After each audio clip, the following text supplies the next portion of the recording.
This is the Affirming Diversity Portfolio project by Woolf, Naida Newling, Lucero, and Esmeralda Fierro.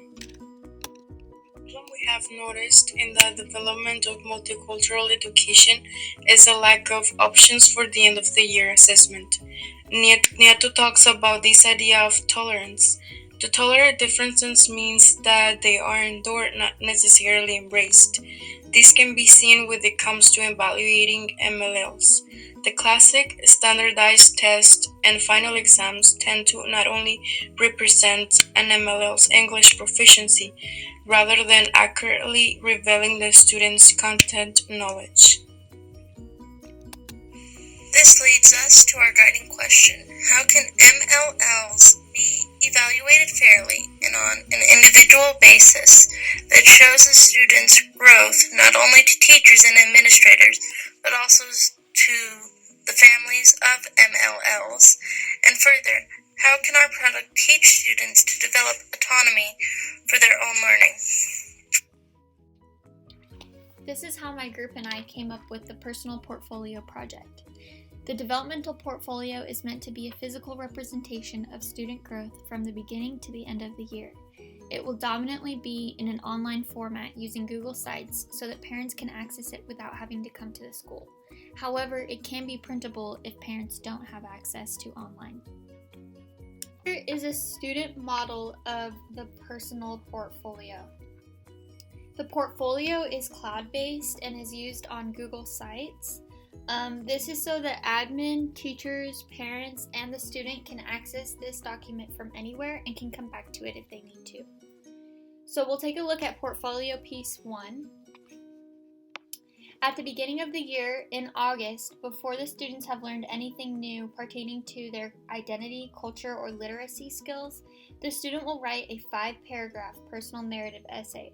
The prompt will be, how has your culture impacted who you are as a person? The point of this is to be a first piece that will be compared with at the end.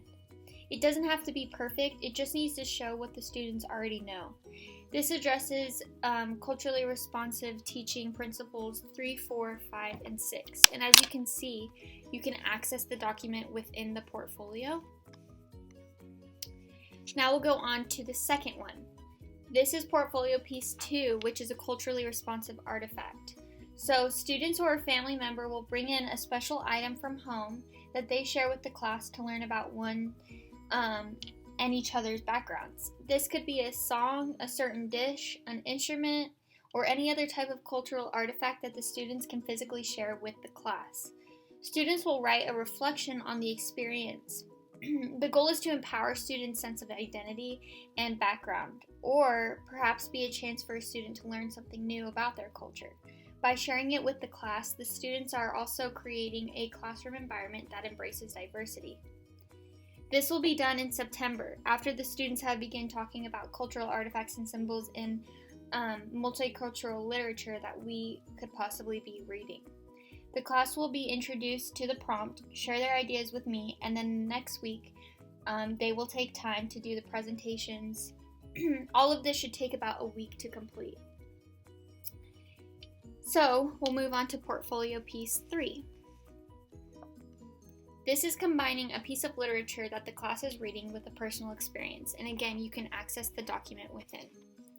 So, Piece 3, since this is directed towards a high school English class, as most of our group members are majoring in secondary education language arts, the class will most likely be reading a piece of literature such as poetry, a novel, story, etc.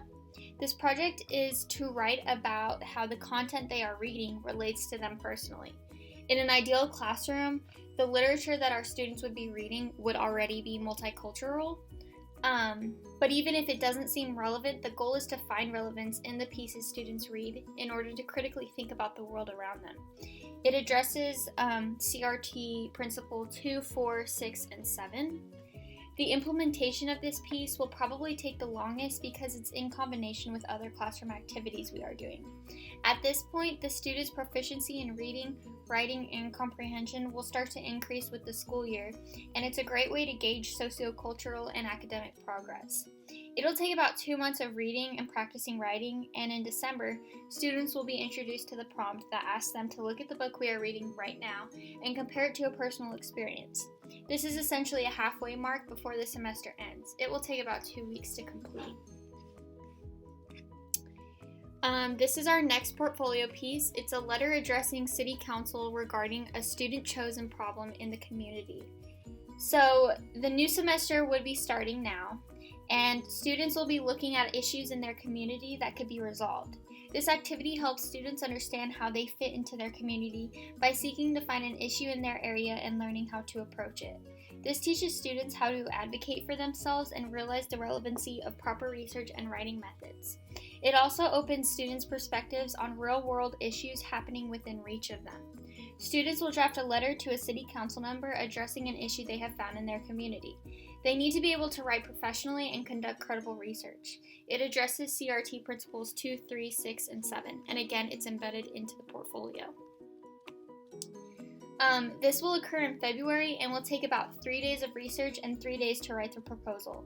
So it should take just about a week and a half to complete. We have Portfolio Piece 5, which is an artistic piece. As we are nearing the end of a school year and the students are going to start their final narrative, we've asked the students now to look inward for creative self-expression, creating an artistic piece that represents themselves in relation to their culture and identity. This could be a collage, self-portrait, photograph, etc. This is one of the more creative and visually representative pieces and will be done near the end of the school year. It allows the student, their teacher, the administration, and their family to see how the student views and expresses their identity now that they have learned more about themselves, their culture, and the world around them. It addresses CRT Principles 3, 4, 5, and 6. This will take about 4 days to complete. It will be done in April. The first day we will spend looking for inspiration and brainstorming ideas. The next 3 days will be spent creating an artwork and writing a reflection about what the piece represents. So here we have some student artwork and a reflection about the self-portrait. This is the final personal narrative. This is the final portfolio piece. This final paper has to be revised and completed, and it is used to be compared to their original personal narrative. Now that the student has come to the end of the school year and has had a chance to learn on a deeper level about their culture, identity, and overall literacy and language arts skills, they will complete their portfolio by rewriting the essay and analyzing their initial thoughts to change their new knowledge. Students will take some time looking over the very first personal narrative from the beginning of the essay. They will start revising it and adding in new knowledge about literature, culture, and writing tools that will improve their essay and show how much they've grown from the beginning of the school year to now. This essay will be done in May and will probably take about a week and a half from start to finish, reviewing their old essay, improving it, and creating a final product. Finally, we have the portfolio reflection. This will be the week where the students jazz up their portfolios and look back on the pieces they've done over the year. They will then write a reflection about where they see they've improved, what aspects they could still work on, how culture fits into who they are as a writer, and how portfolios have helped them assess their overall process. This will also be in May and 1 week after their personal narratives. They will have 3 days to complete the reflection and add final decorative touches to their portfolios. As you can see here, this student has made a very colorful portfolio. And it really encapsulates their identity and who they are and what they've done over the year. Now we'll move on to the more technical aspect. So this is just the portfolio timeline from start to finish. The highlighted pieces are where each of the 6 portfolio projects come into play. So in August we have piece 1, September piece 2, December piece 3, February piece 4, April piece 5, and May piece 6. And as you can see, this isn't the full unit map for the entire school year. It just shows a zoomed out look at how this will work out in relation to their other learnings and other things going on. And then we have the end of the year developmental rubric, which is a spreadsheet that can be accessed by the administration, the parents, things like that. So the rubric is set out because It allows us as teachers to focus on strengths and weaknesses in the student's work as an individual. The portfolio is looking at comparing how the student started from the beginning of the year to the end. It's not comparing how the student did with the rest of the class. There aren't any boundaries on student performance, and it allows for flexibility on how the student is graded. For clarity, we have added standards to go from, but you'll notice that the main point of assessment is how the individual student grew from August to May. And again, that can be accessed through the portfolio as well. Well, it goes without saying, the MLL students really benefit from this type of portfolio because they are able to express themselves and they are able to understand more of who they are and understand more of what goes on around them. It is nice to see that the family of the MLL students are able to look at the pieces that they've done, and not just from a parent standpoint, but from the perspective of someone who is learning about how their children are creating and constructing this knowledge. It helps them see how the students identify themselves. It sees how there are different issues that these students are very concerned about. The community learns a lot about it because the community is involved inside of this project. The students then talk to city council members who really can take a look at the bigger picture and see, okay, this is an area where we need to work on. This is something that we need to focus on. And that helps allow the students themselves become a bigger part in the community. It helps the community grow together because it shows that they are listening. It shows that they can work together to create this larger picture for everyone involved. Administration is also a group that benefits from this because they are able to see and understand a little bit more about their students, a little bit more about the wonderful students that make their school a great environment, an environment that people want to learn in, people want to participate in the activities in their school because they understand their students better.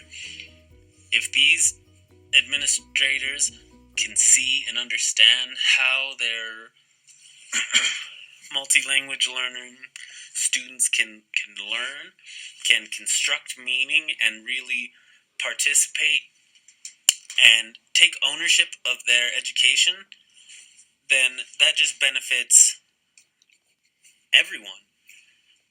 So, whenever the students feel heard, we all win.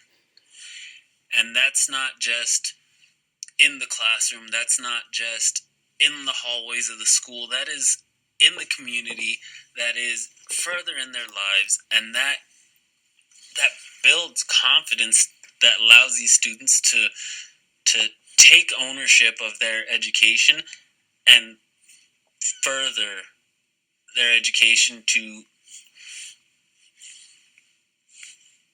any sort of goal they want to achieve. They understand that it is capable and that it is not anything that is out of reach for them.